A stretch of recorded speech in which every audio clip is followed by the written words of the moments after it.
Sebab aku hanya bisa menunda kemana. Bukan pada rembulan yang mengikuti pesan, atau pada urusan bintang yang menjadi dalam diri. Seperti juga hidupku. Dan kini, hari puasa tua, aku bersama-sama berjalan sepanjang 3 kilometer dari Srepet menuju Cirebon. Kemudian menunjukkan Tuhan dan dalam kamu tetapi aku makin bersama. Tolongan malam bersama seiring darah yang terus menetes dari kedua. Ini matamu bergerak.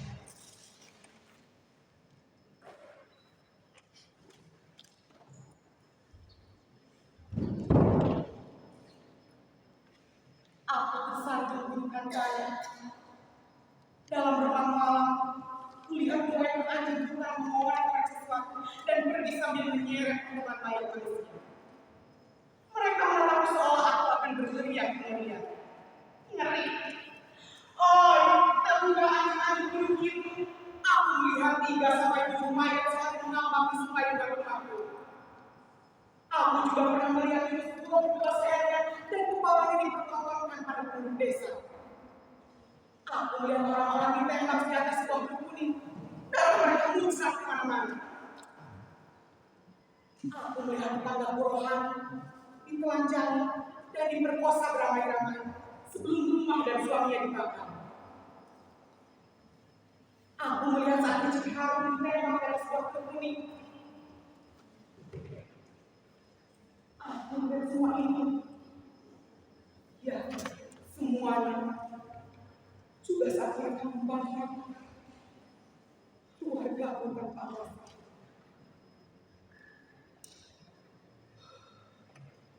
Tarik napas panjang. Jangan menangis lagi, loh. Kering air matamu nanti. Meski lelah, lebih baik meniru anjing-anjing itu.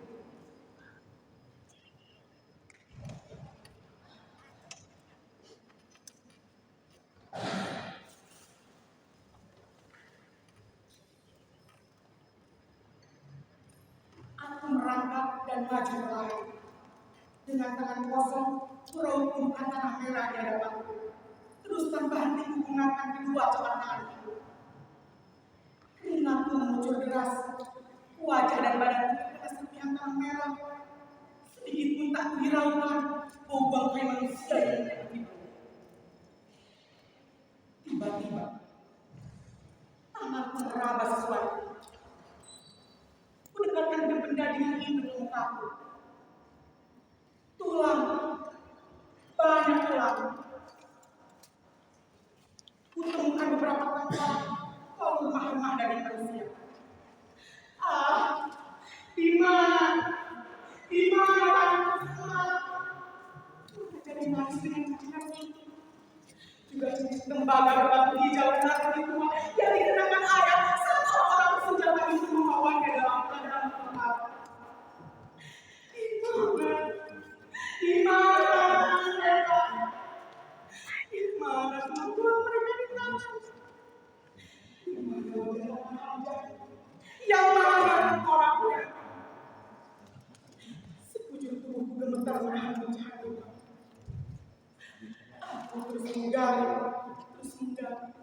hingga aku semakin lemas dan akhirnya bisa tidur. Menatapi orang-orang yang bersih yang beberapa waktu lalu digiring itu.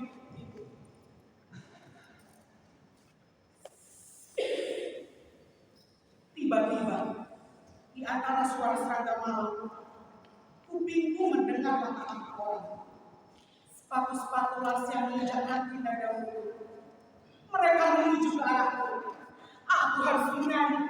Ya, menyanyi. Dengan iringan dawai dari satu baris sendiri. Aku kembali bermah kepada di atas tempat.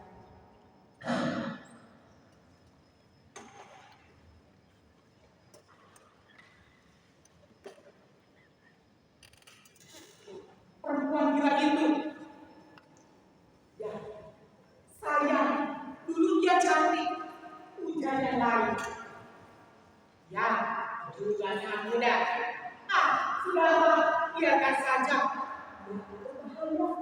Hanya tertawa dan menangis saja. Pura-pura tidak mendengar perkataan si Loren-Loren. Mereka bilang karena mengira aku ya. Tak tahu mereka bahwa aku tak menyanyi sendiri. Aku bernyanyi bersama bulan, awan dan udara malam. Bersama desir angin, burung hantu, dan lolongan jentungan. Bersama bayangan ayah, emak, mak dan kadang. Kami menari menjelang.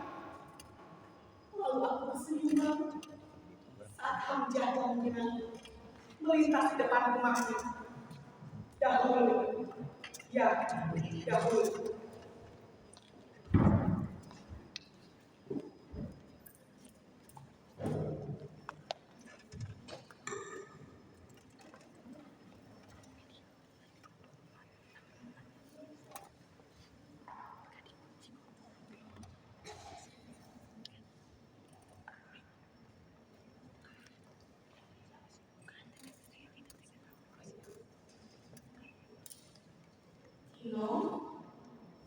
Aku menggeliat cahaya matahari masuk dari celah biru hangat. Di mana aku? Di panggilan untuk busuk. Berarti, ya, aku di rumah. Aku bangkit mencoba dulu. Dari mana aku mencari keseharian? Di dalam yang orang sekitarnya. Tatap saut wajah dan tubuh putihnya. Judi, tangannya untuk membelai badan. Aku cuma jalan-jalan. Aku yang mengganggu orang.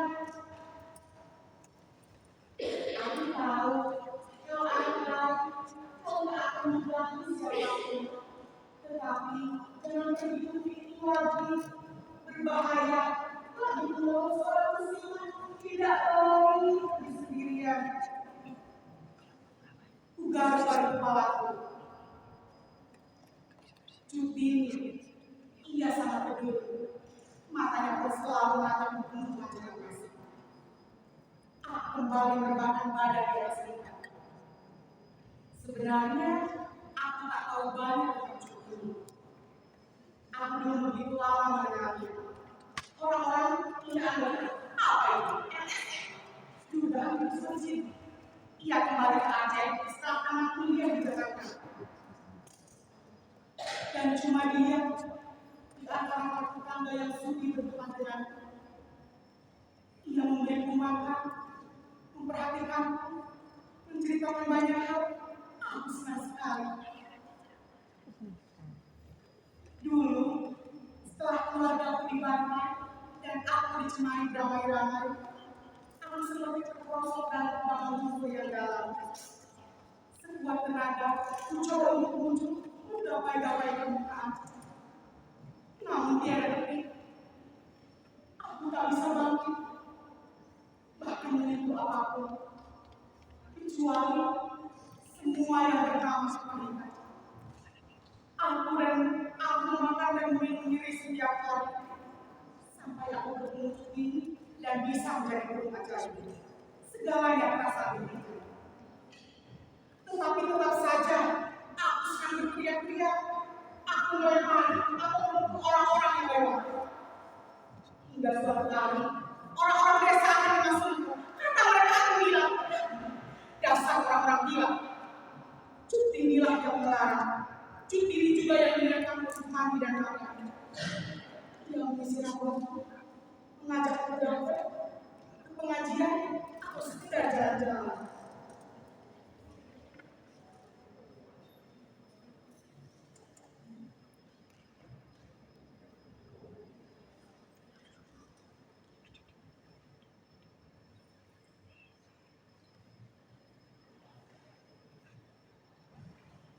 Baju yang kayak itu jangan dipakai lagi. Apa Judi ini suatu ketika?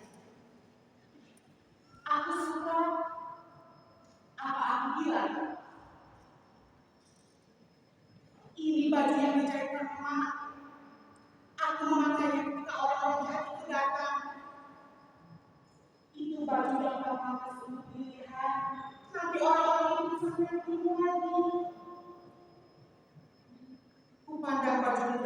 menyentuh tanganku. Tangannya koyak, tiapnya juga. Kalau di belakang, bahkan ada sisa darah kering di sana. Aku yang memakainya. Apa aku bilang? Menurutmu, kau sakit, kau sangat terpukul. Ujar Jody. Melihat dia menggigit bibirnya sesaat, lalu dengan cekatan membungkus baju itu dengan kuat. Aku mengauk-ngauk, terus mengauk-ngauk sambil menggoyang-goyangkan kedua kakiku. Aku suka membantah orang, tetapi tidak Jody. Sudahlah, kalau seperti biasanya, Jody mengambil Al-Quran menurutnya dan membacanya dengan syahdu. Suaranya akan berubah. Aku seperti mendengar azan mengaji lewat pengeras suara di musola. Meski tak mengerti, aku ingin menangis setiap mendengar bacaan Al-Quran.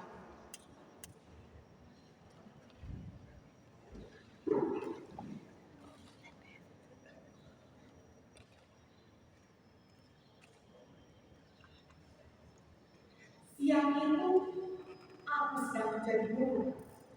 Aku terbang tinggi dan kadang menunggu seketika. Aku hinggap di rangkaian ke belakang dan memasuki buah-buah di sana. Semuanya busuk. Aku jadi marah.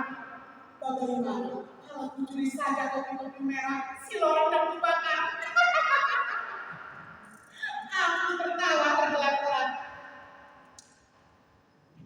Siapa kalian? Tiba-tiba, ku dengar suara Jody ini bergetar di ruang tamu yang berangkat kamar tidur. Aku terbang dan hingga pada meja besar di samping rumah, lalu mengintip ke dalam jendela yang lama. Dua lelaki tegak dengan angin cepat menyodorkan sesuatu pada Jody. Kami orang baik, kami hanya ingin memberikan sesuatu yang dari nol.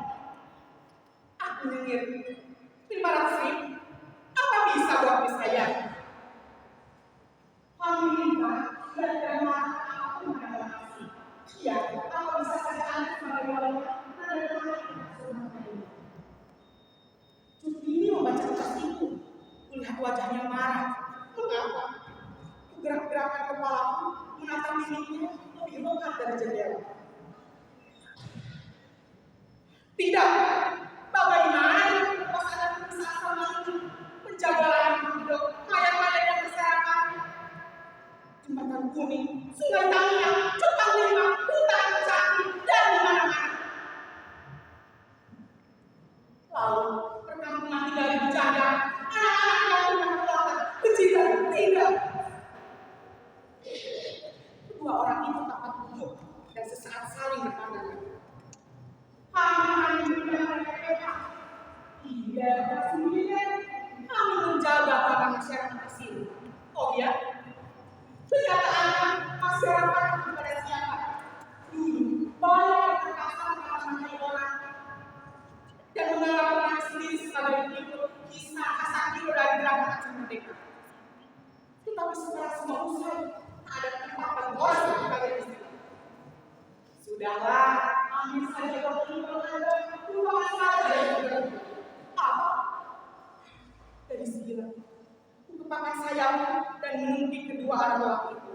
Melemparkan mereka dengan apapun yang kutemui di meja dan di lantai. Aku berlari ke dapur dan kembali meliputi mereka dengan panci dan penggorengan. Mereka berteriak-teriak seperti anak kecil dan berputar keluar rumah. Pasti itu ayah yang memperkosa. Pasti dia teman pada pembunuh itu. Pasti mereka orang-orang gila yang sudah menakut orang. Lalu dia mereka cuak. Aku dicuak. Aku berhenti melempar. Aku berhenti jadi burung ajaib. Orang-orang itu hanya dilihat kejauhan. Masya Allah, nanti kalau ada susah, pernah laki-laki ya. Aku mau sholat dulu. Kata Jody, mengapa aku tak pernah diajak sholat? Dulu aku sholat bersama keluarga sebelum bisa menjadi guru. Jangan menjadi guru, tidak manusia, kata Jurtini sambil tersenyum.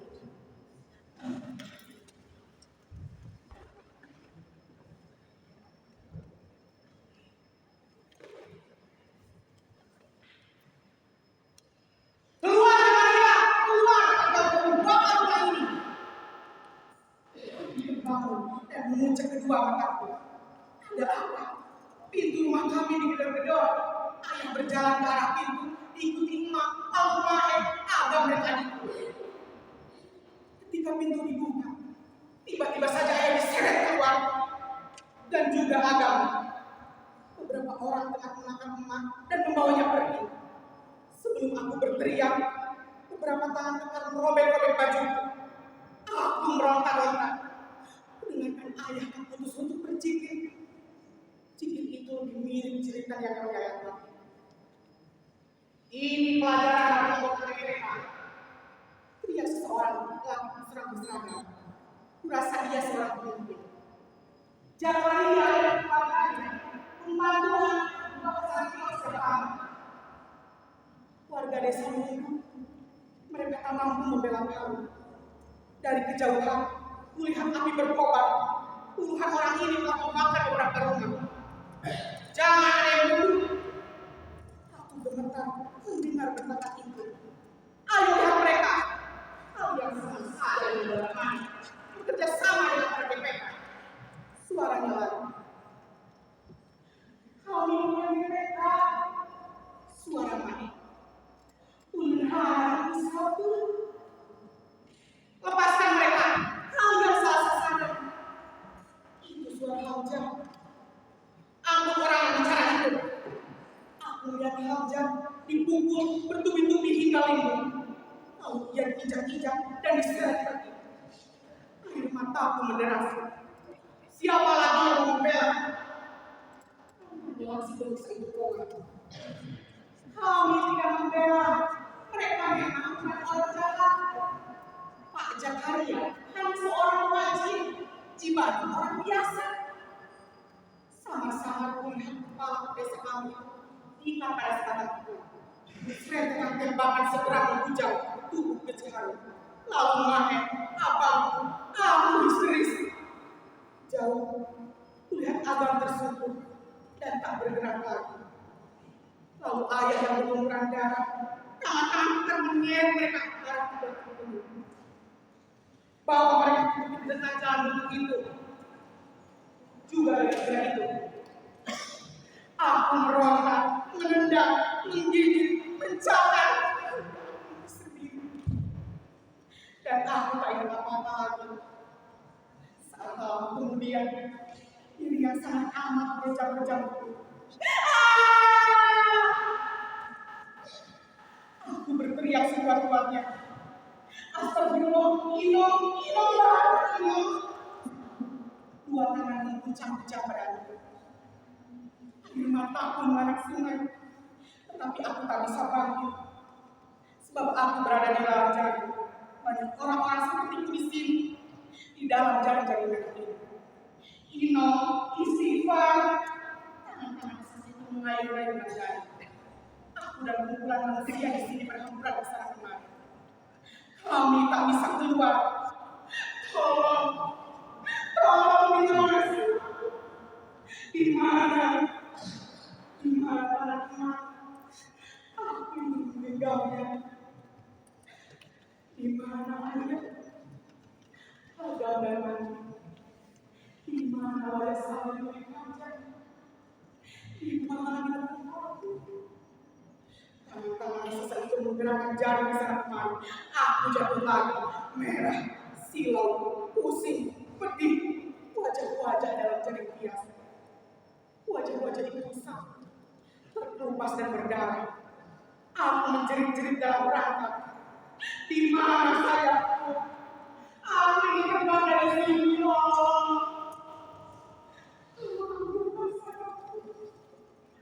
Aku ingin pindah ke awan.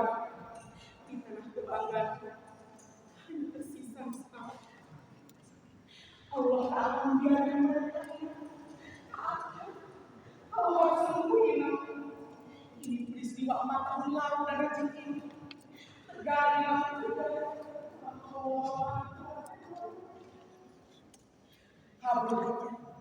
sama melihat ini wajah tulus dengan kerudung itu. Ia mau sampai dekat. Lalu tak jauh di hadapanku, melihat beberapa orang antaranya berseragam. Tiba-tiba, takutku naik lagi ke tubuh. Aku menggigil dan mendenggam diri rata.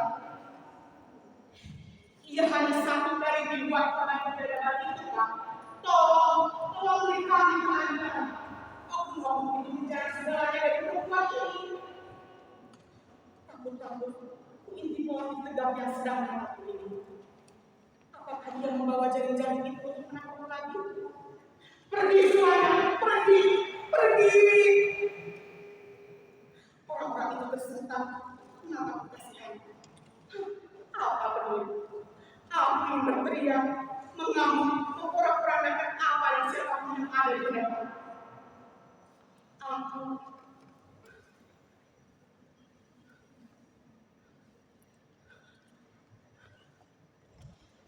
tiba-tiba suara hilang. Aku berteriak, tak ada suara yang keluar. Aku menangis terseduh-seduh, tak ada air mata yang mengalir. Aku mengalami panik, tetapi aku tak bisa mencari sembunyi, mencari benih, mencari gerak. Tak ada apapun. Cuma Inom, mereka akan mati kita. Aku terkapar kembali, menggerakkan berdarah dalam jarum.